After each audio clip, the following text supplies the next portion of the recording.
Hey guys, thanks for joining us on the WITN First Alert News and Weather Desk. I'm Elise Sandlin here with forecaster Dustin Staples, bringing you your latest updates at the top of the hour. Dustin, how are you doing this morning? Doing pretty good.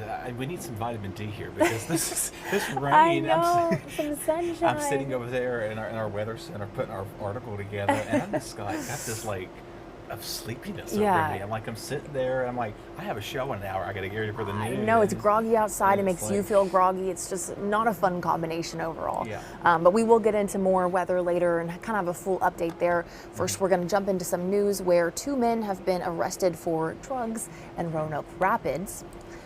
The Halifax County deputies stopped a car shortly after 5 p.m. yesterday on Old Farm Road near Julian Allsbrook Highway. That is actually the wrong thing there. There we go. 27-year-old Kelvin Clayton was identified as the driver and was found to be on active probation for drug charges, according to deputies. 21-year-old Travis Robinson was also in the car at the time of the stop, and deputies learned that Robinson was on active probation for possession of a concealed firearm. Deputies and K-9 were deployed to search the car, which revealed meth, marijuana, and several other drugs. Deputies say a concealed firearm was also found beneath the front passenger seat. Both men were arrested and taken to jail. Clayton was charged with possession with intent to sell, deliver methamphetamine, possession with intent to sell and deliver a Schedule III controlled substance, and possession of drug paraphernalia. Robinson was charged with felony possession of a concealed firearm, possession with intent to sell, deliver marijuana, and possession of marijuana paraphernalia. Clayton is being held under no bond, and Robinson is facing a $7,500 bond. Clayton and Robinson are scheduled to appear in court on March 26th. And now we're going to get to something slightly happier in Hatteras and Ocracoke, which you might have seen pop up on your screen earlier. But the ferry schedule is changing, and it should be a good change to help out some people and have a couple more routes. The NCDOT says its Hatteras Ocracoke route will switch over to its spring schedule on Tuesday, March 3rd. And with this schedule change, daily departures will increase from 28 to 36 between March 3rd and March 30th. So the new schedule will have several different departures from Hatteras, looks like every hour, starting at 5 a.m. into midnight, and more can be found on our website, of course. And then on Ocracoke, it will start at 4:30, and it looks about every 2 hours or every hour there will be a ferry into midnight.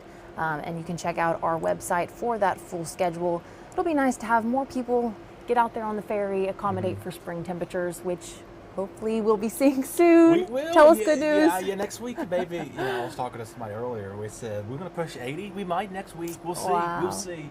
Yeah, probably not the best day to be on a ferry. Tomorrow, though, not looking too bad. Okay, that's good. And That's Saturday, good. too. Sunday's really looking good. A lot of sunshine. Yes. And I know you like the beach. Yes. So this is your beach Maybe week. a beach day. Okay. Possibly Sunday. I think a lot of you may be doing that, too. Yeah. But keep the rain gear at hand today. Definitely you want to take it slow on the roads this morning and now heading to the late morning, early afternoon hours. The good news is that some of this is lightening up a little bit, so it's not as heavy as it was just a couple of hours ago when we got in here early this morning. It was just kind of foggy, misty out there, and it says fairly hit or miss. But overall, though, over the last 12 hours, give or take, this rain's going to start to slowly fill in over time as we go towards this afternoon. So that's some good news. We need the rain. It's been an extremely dry stretch of almost 3-4 months now in a row. We've dealt with drought conditions here. Some steady showers there back towards portions of the Onslow County, the Duplin County, and Pender County line, seeing some steady showers right there as well. Also up towards Washington, Old Fort, picking up some lighter steady showers, mostly temperately light and nothing too heavy except you head your way towards Stumpy Point and Gum Neck and Manio there, over back out towards portions of the Outer Banks. Again, obviously you are on a ferry out there, probably very misty, overcast. That continues to remain at play. That heavy round of showers well south of our area into portions of central, almost southern North Carolina, really outside of Wilmington, picking up some heavier rain bands moving on through. But other than that, though, it's going to stay pretty, like we said, groggy. That's a good word to put it. Overcast today. Neuse River there showcase you that. Also the PGV airport camera here in Greenville. Just that cold, chilly rain today. So it's going to continue off and on in upper 40s, low 50s. So the latest drought monitor did come out on yesterday, and you kind of see where things are. We need rain bad. sadly here at severe drought continues to expand further to the east. Now the entire coast, including the Outer Banks or coastal coast, is under that moderate drought, that extreme drought still north of Edgecombe and Nash counties, as well as all of Halifax County, a little sliver of Bertie and Martin counties too. So, but really, again, a deficit of rain. We need to really get it caught up here. But if we continue to see waves of showers here each day, several days of the week, we'll slowly start to get back to where we need to be, because we're about 2 to 5 inches behind on rainfall. This afternoon, when the baseball games are underway, could see a few showers, but hopefully they've got that field covered up. I'm pretty sure they do out there. Softball games this afternoon going to be wet to start out and then drying as the game goes on. Coastal showers continue through about sunrise tomorrow morning, and then eventually all of us is out of here. So definitely some much needed reward. More sunshine here, roughly about a ½ inch, give or take, with rainfall. Some of you may see a few tints here or there, but most of us are going to stay pretty dry. So speaking of dry, the first dry weekend in about almost 3-4 weeks now, we can finally hopefully stay proven. Maybe a few clouds tomorrow morning along the coast and some inland locations, but that's really about it. Some offshore showers stay well off our area, so looking pretty good for both Saturday and Sunday. And again, it would mark number 2 for the complete dry weekend. So if we don't see any measurable rainfall tomorrow, which is what things are looking like, we will not. That'll help us out with that too, and kind of keep those wet weekends under par. So there's your highs again, 60s for Saturday, 70s there on Sunday. In your first alert calendar, we got a lot going on. The LeClaire Classic underway this weekend, Pirate Exchange market there at ECU, another final men's basketball game. Tomorrow is the final home basketball game for the women's there, the senior day, and then we have some more softball coming up. We can turn the clocks up 2 weekends from now, and then we'll have the return of NBA on NBC, and then more baseball comes in 2 weeks from now as the ECU Pirates will take on Pennsylvania. So good luck to the Pirates.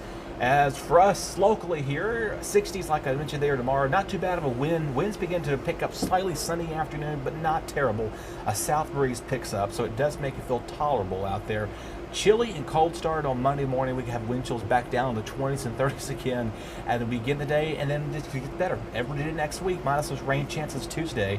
I really don't have much to say here, because it's pretty as easy as it can be on my front. Yeah, it's looking like a much calmer week than we've had. It's been very gray, very rainy. Kind of looking outside like how I feel. It's just time to go back to bed, right? Sitting right here, and it's hard because it's like it's Friday. It's like, hey, for the weekend, it's like, I think I'd rather have rain on Friday than Monday, because you start your week off nice. Yeah, I mean, I will say we're off on Monday, Tuesday, so that makes a difference for us. It does, for us, you and me, yeah, but here working, and then coming tomorrow morning won't be too bad. A little warm, a little cool out there, but again, no heavy rain, thankfully, falling in the morning hours. All right, looking forward to that sunshine. And wanted to say good morning to Esmeralda, Bertha, Tracy, and Tony. Thank you so much for watching, and I agree, bring the warm weather on, Tony. I am in the same boat. I'm ready for those beach days, those pool days. They're coming. Going to be really nice. They're on their way. Yeah.